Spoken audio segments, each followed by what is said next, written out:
Hello guys, डेलोसन आज दिखाएंगे doll dinner set.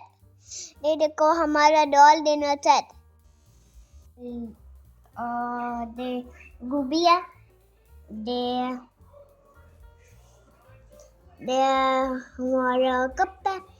तो डॉल बनी है। इतना लिली रूबी इसका टावल है।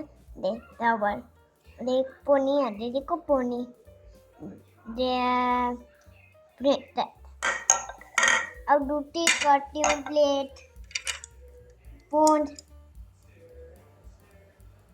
तो डॉल बनी है। एक डॉल तो डॉल नहीं इधर बड़ा है। इधर है डॉल है और बटरफ्लाई दो इधर है, एक इधर है, एक इधर रेनबो बनी है। ये देखो दो है, दो बटरफ्लाई रेनबो डॉल तब तोते प्लेट है। इसमें केक डालेंगे हम लोग लाइक करने के लिए। अच्छा चलो दे होते प्लेट इसका केक बड़ी अंदर रख लेंगे और दे इसमें ऐसे करके ऐसे डालते हैं इसमें।